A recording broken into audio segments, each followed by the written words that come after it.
Hello friends, this is Pradeep and आज हम पढ़ने वाले हैं वर्क पावर एनर्जी के बारे में। ठीक है बच्चों, तो वर्क पावर एनर्जी ये फिज़िक्स का बहुत ही एक इम्पॉर्टेंट टॉपिक है जिसके बारे में हम पढ़ेंगे। तो हम सबसे पहले पढ़ेंगे वर्क के बारे में। तो सबसे पहले हम बोलते हैं कि जो हम डेली लाइफ में बोलते हैं कि हम कुछ कार्य कर रहे हैं या फिर हम वर्क कर रहे हैं, माता पिता से हम बहुत बार बोलते हैं इस काम से हम बाहर जा रहे हैं, मतलब कोई न कोई आप काम के लिए जा रहे हैं बाहर, ठीक है। या फिर हम बोलते हैं मज़दूर वहाँ पर काम कर रहे हैं, तो मतलब मज़दूरी करना भी एक टाइप का काम है। या फिर बैल काम कर रहे हैं, हाथी काम कर रहे हैं। या फिर बच्चे बोलते हैं हम पढ़ रहे हैं, वो भी एक काम है। जैसे कि लोग जिम में जाते हैं, वो भी एक टाइप का काम है। जो भी हम लोग फिज़िकल वर्क कर रहे हैं हमारी लाइफ में, वो एक हमारे क्या है, एक काम है, ठीक है। लेकिन फिज़िक्स के लिए जो कार्य हैं या फिर जो वर्क हैं वो एक डिफरेंट टाइप का है। उसको हम वैसे नहीं कह सकते हैं जैसे हमारे नॉर्मल लाइफ में करते हैं। हाँ है, वो भी दोनों है कार्य, लेकिन जो फिज़िक्स के लिए हमने जो फार्मूलेज जो डिफ़ाइन किए हैं वो हमने दूसरी टाइप से किए हैं, जो हमने नॉर्मल लाइफ में करते हैं वैसे नहीं किए हैं, ठीक है ना। तो अब बारी आती है अपने वर्क के यहाँ पे डेफिनेशन के बारे में। सबसे पहले हम यहाँ पे एक डेफिनेशन लिखेंगे और उसके बाद हम जाएंगे मतलब कैसे फॉर्मूले आते हैं यहाँ पे, उसके क्या यूनिट्स हैं, वो सब हम लोग डिफ़ाइन करेंगे, ठीक है। तो फिज़िक्स के लिए हम वर्क डिफ़ाइन करते हैं। तो यहाँ पे क्या बोला गया है कि work has said to be done by force if it displace the object in all the directions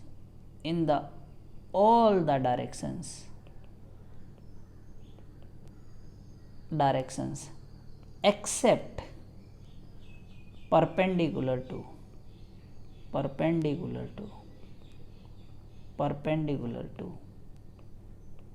itself।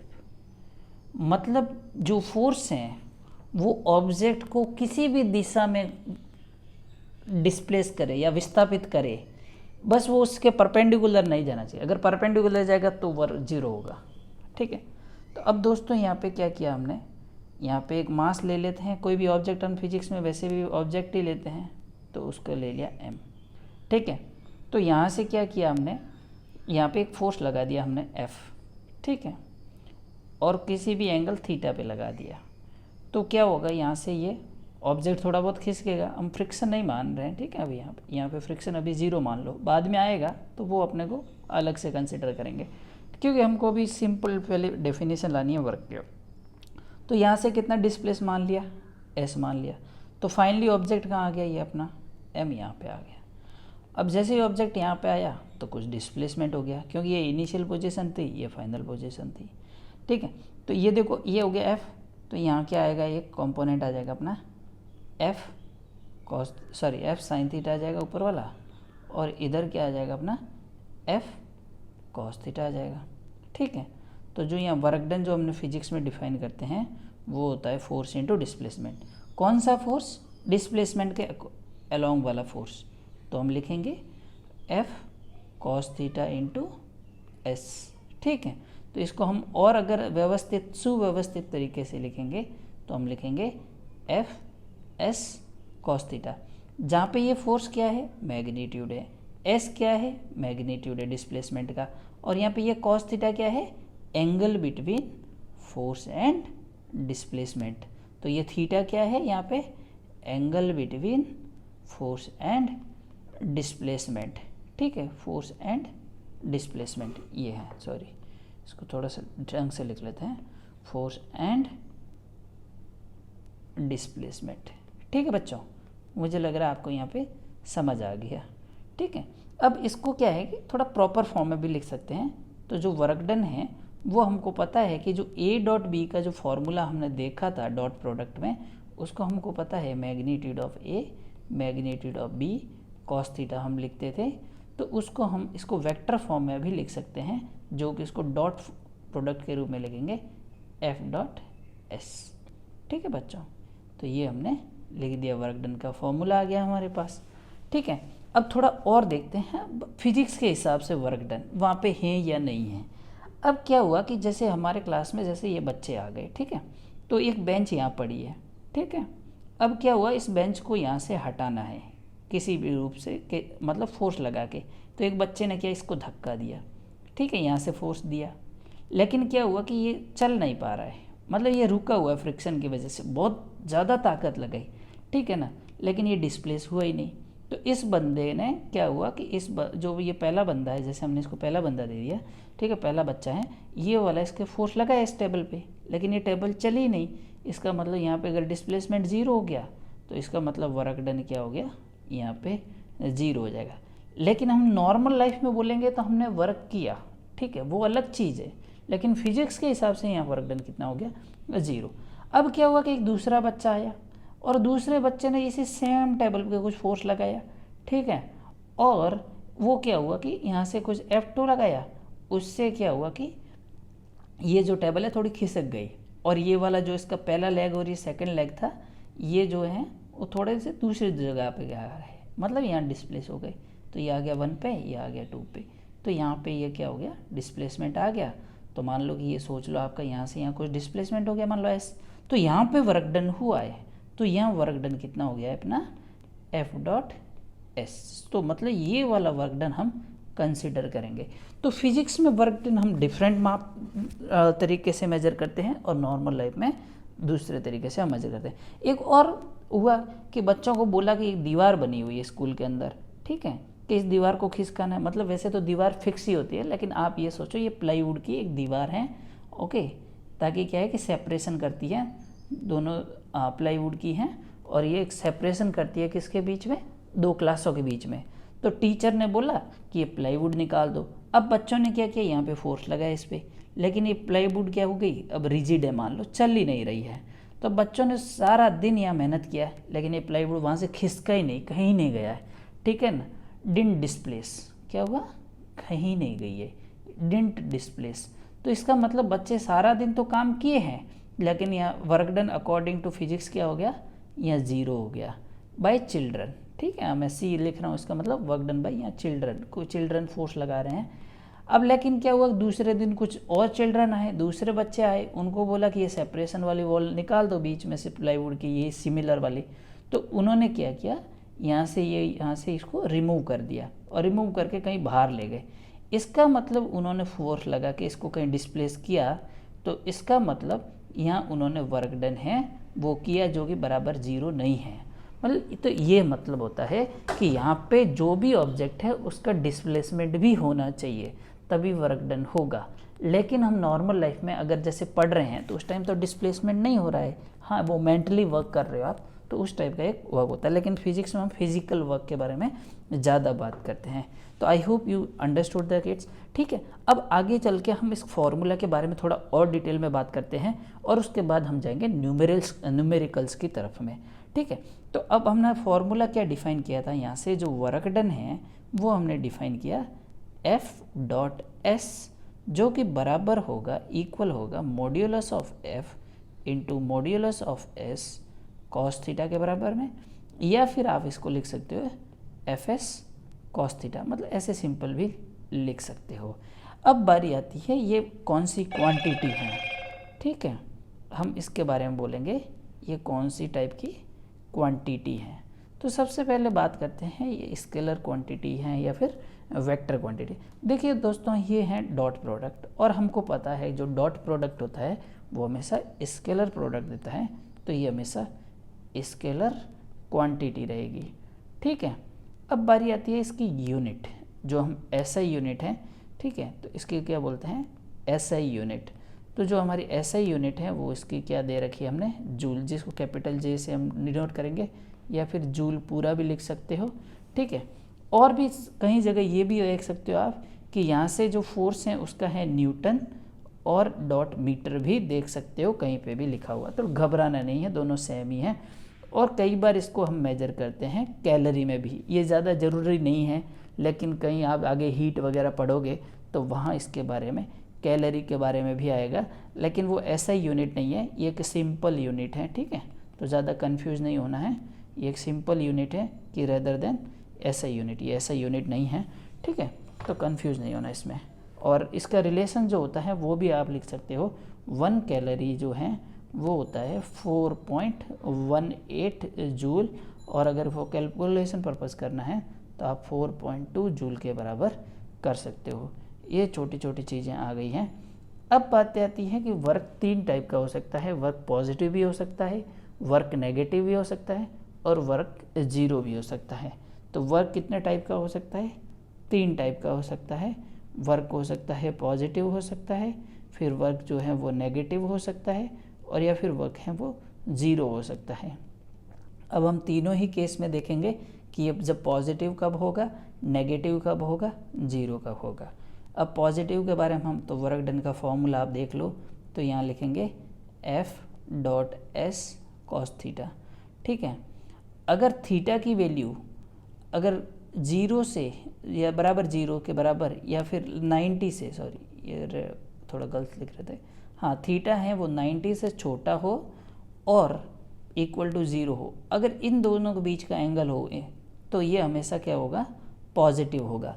मतलब क्या हुआ कि हम हमारे गोल की तरफ बढ़ रहे हैं। कि मान लो यहाँ पे क्या हुआ कि मान लो कोई हमारा गोल है और हम यहाँ पे खड़े हैं, तो मतलब इस दिशा में, सेम दिशा में जाएंगे, सेम डायरेक्शन में जाएंगे तो हमारा गोल मिल जाएगा। तो ये हम एक पॉजिटिव वर्क कर रहे हैं उस टाइप से। एक होगा आपका नेगेटिव वर्क। अब इसमें क्या होगा कि जो हमारा जो थीटा की जो वैल्यू है वो होगी, हाँ, 180 से और इक्वल टू 180 के बीच में और 90 के बीच में, ठीक है, ये होगी। मतलब हमारा गोल यहाँ पे है और हम यहाँ पे हैं, तो हम उल्टे जा रहे हैं हमारे गोल से। सो ये क्या कहलाएगा, नेगेटिव वर्क। जैसे हमारा गोल यहाँ पे है और यहाँ पे हमारा बच्चा पार्टी है, मतलब हम हैं, कौन है यहाँ पे, हम। तो हम कहाँ जा रहे हैं, उल्टे जा रहे हैं हमारे गोल से, तो ये हो जाएगा 0, ठीक है। और तीसरा केस आएगा जब थीटा इक्वल टू 90 डिग्री होगा, तो इस केस में भी वर्क डन कितना होगा, 0 होगा, ठीक है। कैसे 0 होगा वो देखते हैं आप। कि जैसे मान लो कि मैंने, अब देखो, जैसे मैंने यहाँ पे फोर्स लगाया इधर, लेकिन इस पार्टिकल का डिस्प्लेसमेंट मान लो हो गया इधर, तो ये एंगल कितना हो गया, 90 डिग्री। या फिर कह सकते हो कि ये हम हैं यहाँ पे, हमारा ये गोल है यहाँ पे, ठीक है, और हम कहाँ जा रहे हैं, हम उससे परपेंडिकुलर जा रहे हैं। तो क्या हुआ, हमारा वर्क डन क्या होगा, 0 होगा। जो कि हमने फॉर्मूले में भी लिखा है कि आप जो हमारा फॉर्मूला देखोगे कि in the all the directions except perpendicular to itself, ठीक है। मुझे लग रहा है बच्चों आपको यहाँ तक समझ आ गया होगा, ठीक है। अब बारी आती है हमारे कुछ इसके न्यूमेरिकल्स सॉल्व करने की। फिजिक्स में बहुत टाइप हैं इसमें वर्क डन को सॉल्व करने के लिए। मतलब जब फोर्स कांस्टेंट हो तो उसको डिफरेंट टाइप से हम वर्क डन निकालेंगे, जब फोर्स वेरिएबल हो तो उसको डिफरेंट टाइप से निकालेंगे, जब ग्राफिकल मेथड दिया हो तो उसको डिफरेंट टाइप से निकालेंगे। तो हम लेट्स सी, हम डिफरेंट केस यहाँ पे देखेंगे, ठीक है दोस्तों। तो अब हम देखते हैं टाइप्स ऑफ वर्क, ठीक है, टाइप्स ऑफ वर्क, ठीक है। तो देखते हैं कौन कौन से टाइप्स ऑफ वर्क हैं। पहला है कि when force is constant, when force is constant, ठीक है दोस्तों। सपोज दैट कि हमने एक ब्लॉक ले लिया यहाँ पे, इसका मास कितना ले लिया, मास 1 kg ले लो आप, ठीक है। थोड़ा सा ब्लॉक बड़ा बना देते हैं, नहीं तो दिखेगा नहीं। यहाँ पे हो गया, ये 1 kg ब्लॉक हो गया, और इसके ऊपर हमने फोर्स कितना लगाया दोस्तों, ये एक 100 न्यूटन फोर्स लगाया, ठीक है। तो अब क्या हुआ कि देखो, जैसे ही दोस्तों आप इसके ऊपर फोर्स लगोगे तो ब्लॉक तो क्या करेगा, यहाँ से मूव करेगा। तो मान लो हमने कितना इसने मूव किया, मान लो 10 मीटर तक इसने मूव किया। तो आप ये देखोगे दोस्तों कि यहाँ पे जो डिस्प्लेसमेंट और जो फोर्स हैं वो सेम ही डायरेक्शन में है, तो हमको कोई दिक्कत नहीं है। तो सिंपल पहले हमें फॉर्मूला लिखेंगे, work done equal to force into displacement into cos theta, ठीक है। अब यहाँ पे देखिए आपका फोर्स कितना लग रहा है, हमारा 100 लग रहा है, तो हमने लगा दिया 100 इंटू यहाँ पे जो डिस्प्लेसमेंट है वो कितना आ गया, यहाँ 10, और यहाँ जो कॉस थीटा जो कि हमारा एंगल है वो कितना आ रहा है बिटवीन, एंगल बिटवीन, देखो डिस्प्लेसमेंट भी इधर ही है, okay, and you will see force also along the x direction, so angle between the both what will come 0 degree. तो जो हम यहाँ पे लिखेंगे वो लिखेंगे हम 1000 joule. I hope you understood. ठीक है, ये हम एक सिंपल सा केस लिया है। एक और केस लेते हैं इसी के अंदर कांस्टेंट फोर्स का, ठीक है, ताकि आपको और अच्छे से समझ में आए।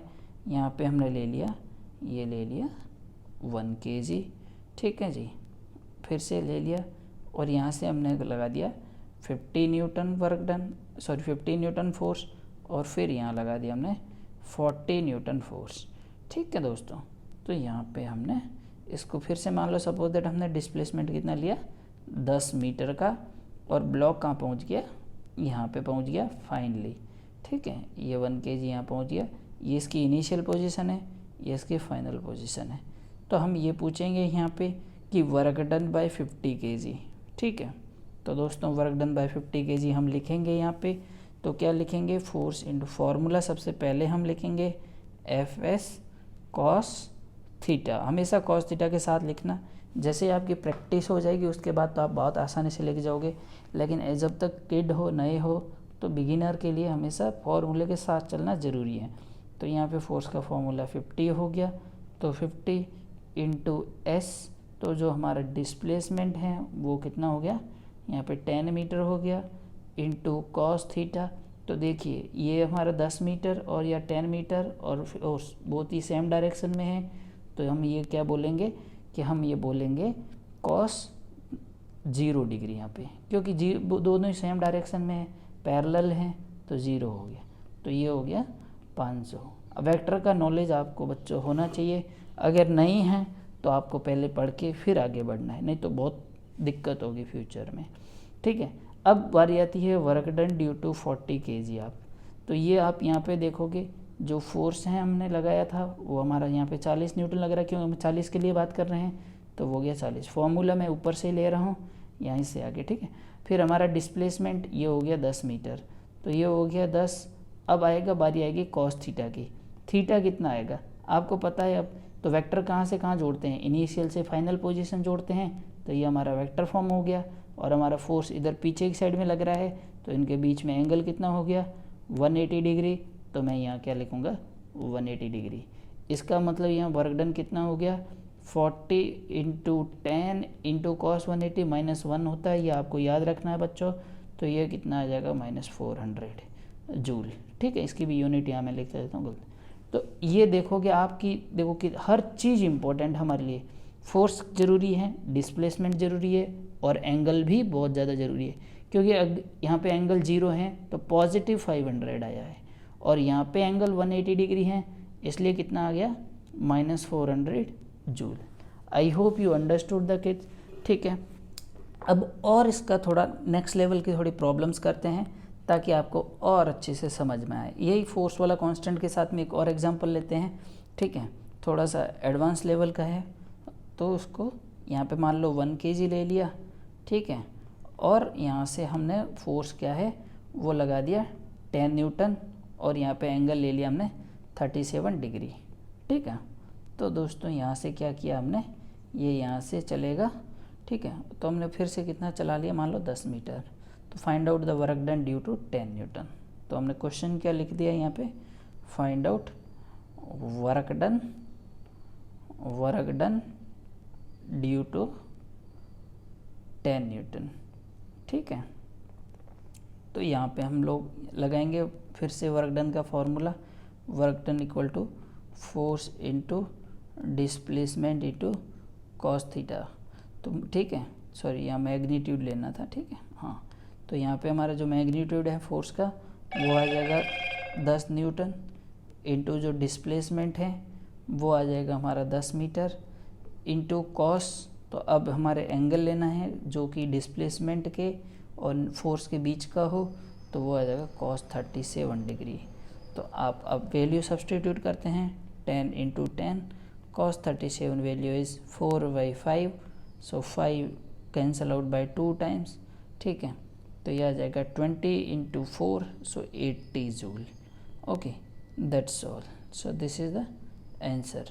अब एक और क्वेश्चन लेते हैं जिसमें से डायरेक्ट क्वेश्चन ना देके क्या होगा कि थोड़ा सा लैंग्वेज फॉर्म में दिया होगा, ठीक है। तो उसको लिखते हैं